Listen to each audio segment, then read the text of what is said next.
দর্শক আসসালামু আলাইকুম। দেশ কিংবা দেশের বাইরে থেকে যে যেখান থেকে আমাদের এই ভিডিওটি দেখতেছেন, সবাইকে অসংখ্য ধন্যবাদ। আজকে 15ই জানুয়ারি 2025 রোজ বুধবার। আজকে আমরা অবস্থান করতেছি জগদল বাজারে। এখানে বাদাম কি রেটে কেনা বেচা হচ্ছে আপনাদের জানানোর চেষ্টা করতেছি। এটা বাদামের সবচেয়ে বড় পাইকারি বাজার আর কি।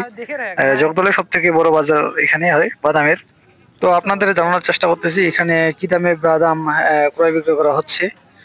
আমার সামনে এখন যে বাদামটা দেখতে পাচ্ছেন এটা হচ্ছে দেশি বাদাম। এই দেশি বাদামটা এখানে বিক্রি হচ্ছে 6,200 থেকে শুরু করে 6,500 পর্যন্ত।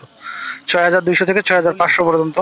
আর এই পাশেরটা এটা হচ্ছে ললি বাদাম, একবারে ফ্রেশ। দেখেন কোনো ফটকা নাই বা কোনো কিছু ধুলামাটি কিছু নেই, একবারে ফ্রেশ ললি বাদাম। এই ললি বাদামটা এখানে বিক্রি হচ্ছে 7,500 থেকে শুরু করে 7,800 পর্যন্ত। আজকে একটু কম, গত হাটের তুলনায় আজকে 300-400 টাকা মনে কম। গত হাটে আপনার 8,000 8,200 এরকম গেছিল বাজার, আজকে একটু কম। মানে বাজারে প্রচুর আমদানি হয়েছে, এই জন্য আজকে বাজারটা একটু কম। আর দেশি বাদামগুলো লাল হয়, লাল দানা হয় দেশি বাদামগুলো, ললি বাদামগুলো সাদা দানা হয়।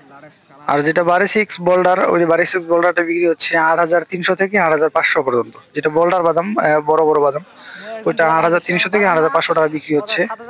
আর দেখেন, আপনাদের দেখানোর চেষ্টা করতেছি দেশি বাদামগুলো কত সুন্দর আর ফ্রেশ একবারে বাদামগুলো, কোনো ধুলা মাটি বা কোনো ফটকা কিছু নেই, একবারে শুকনা ঝনঝনা হবে আর একবারে ফ্রেশ বাদামগুলা। আর এই হাটটি সপ্তাহে 2 দিন বসে, শনিবার এবং বুধবার। সপ্তাহে 2 দিন বসে এই হাটটি। এই 2 দিনে প্রচুর আমদানি হয় বাজারে। এখনো মানে ভালো করে আমদানি হওয়া শুরু করেনি, যখন ফুল আমদানি হবে তখন আরো ভরপুর আমদানি হবে। আপনাদের দেখানোর চেষ্টা করতেছি, দেখেন বাজারে কত আমদানি।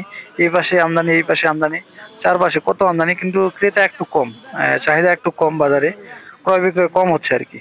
বাজারে আমদানি হয়েছে, প্রচুর আমদানি হয়েছে বাজারে, এর থেকেও আমদানি হবে, আরো সামনে আরো এর থেকে বেশি আমদানি হবে।